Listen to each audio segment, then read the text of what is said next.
I'm Bill Moyers, and in this personal essay, we'll look at that government in the shadows. We'll look at what we learned about the secret government in the hearings this summer, the wars and tragedies that have been a part of it for 40 years, and where it will take us if we, the people, let it. The secret government is an interlocking network of official functionaries, spies, mercenaries, ex-generals, profiteers, and super patriots who, for a variety of motives, operate outside the legitimate institutions of government. Presidents have turned to them when they can't win the support of the Congress or the people, creating that unsupervised power so feared by the framers of our Constitution. Just imagine that William Casey's dream came true. Suppose the enterprise grew into a super-secret, self-financing, self-perpetuating organization. Suppose they decided on their own to assassinate Gorbachev or the leader of white South Africa. Could a president control them? And what if he became the enterprise's public enemy number one? Who would know? Who would say no? Let's look at the history of our secret government. World War II was over. Europe lay devastated. The United States emerged as the most powerful nation on earth. But from the rubble rose a strange new world, a peace that was not peace, and a war that was not war. We saw it emerging when the Soviets occupied Eastern Europe. The Cold War had begun. An iron curtain has descended across the continent. The Russians had been our ally against the Nazis, an expedient alliance for the sake of war. Now they were our enemy. We hired Nazis as American spies. We struck a secret bargain with the devil. So began the morality of the Cold War. Anything goes. The struggle required a mentality of permanent war, a perpetual state of emergency. And it meant a vast new apparatus of power that radically transformed our government. Its foundations were laid when President Truman signed into law the National Security Act of 1947. Now, that National Security Act of 1947 changed dramatically the direction of this great nation. It established the framework for a national security state. Admiral Jean LaRocque rose through the ranks from ensign to become a strategic planner for the Pentagon, and now heads the Center for Defense Information, a public interest group. The National Security Act of 47 gave us the National Security Council. Never have we had a National Security Council so concerned about the nation's security that we were always looking for threats and looking how to orchestrate our society to oppose those threats. National security was invented almost in 1947, and now it has become the prime mover of everything we do is measured against something we invented in 1947. The National Security Act also gave us the Central Intelligence Agency. This is the house the Cold War built, the CIA, the core of the new secret government. Its chief legitimate duty was to gather foreign intelligence for America's new role as a world power. Soon it was taking on covert operations, abroad and at home. Richard Bissell, another veteran of the Guatemalan coup, went on to become the CIA's chief of covert operations. I looked him up several years ago for a CBS documentary. He talked about a secret report prepared for the White House in 1954 by a group of distinguished citizens headed by former President Herbert Hoover. Quote, "It is now clear that we are facing an implacable enemy whose avowed objective is world domination. There are no rules in such a game. Hitherto accepted norms of human conduct do not apply. If the United States is to survive, long-standing American concepts of fair play must be reconsidered. We must learn to subvert, sabotage, and destroy our enemies by more clever, more sophisticated, more effective methods than those used against us." Was that the prevailing ethic? I think that's an excellent statement of the prevailing view, at least the view of those who'd had any contact with covert operations of one kind or another. In other words, the nature of the enemy is such that any tactics are necessary or justified in order to thwart him and defeat him. I believe that was the view. It certainly was my view at the time. At one time, the CIA organized a small department known as Executive Action, which was a permanent assassination capability. Well, it wasn't just an assassination capability. It was a capability to discredit or get rid of people. But it could have included assassination. And it did. There were at least 8 documented attempts to kill Castro. To help us get rid of the Cuban leader, our secret government turned to the mafia, just as we once made use of Nazis. The gangsters included the Las Vegas mafioso John Rosselli, the Don of Chicago, Sam Giancana, and the boss of Tampa, Santo Trafficante. If I read you correctly, you're saying it's the involvement with the mafia that disturbed you and not the need or decision to assassinate a foreign leader. Correct. It's a chilling thought, made more chilling by the assassination of John Kennedy. The accusations linger.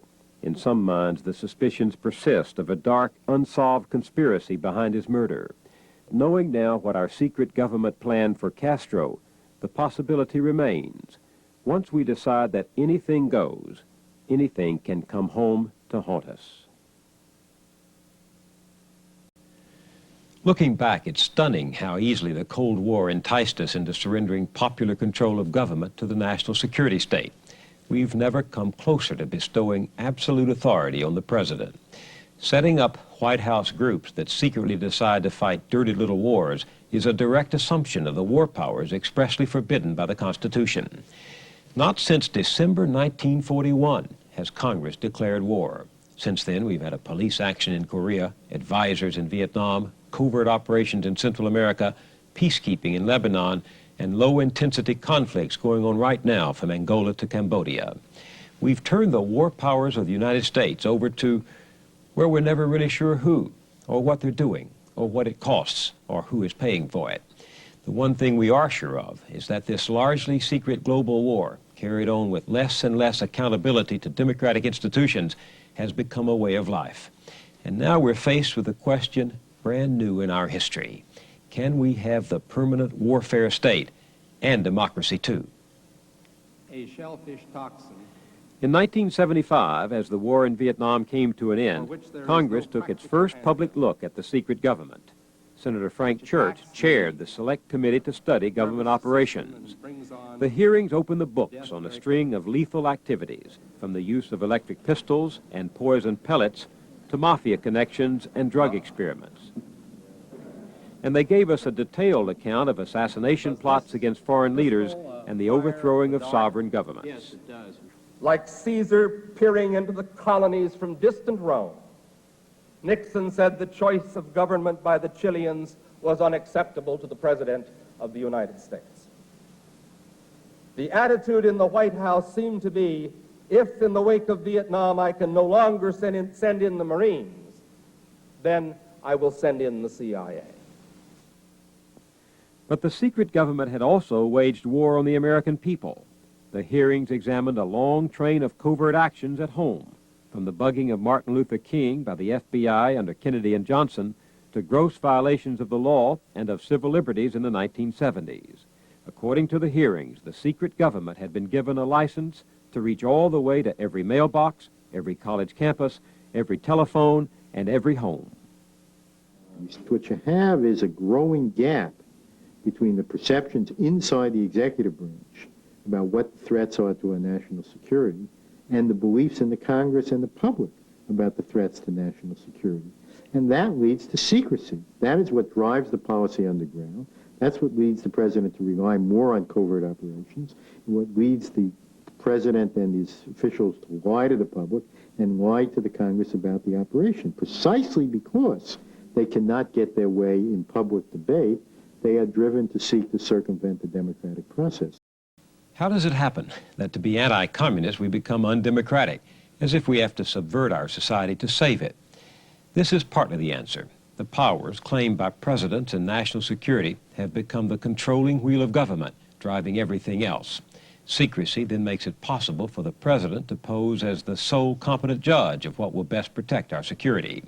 Secrecy permits the White House to control what others know, and that's power.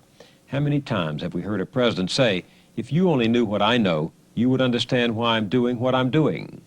But it's a self-defeating situation.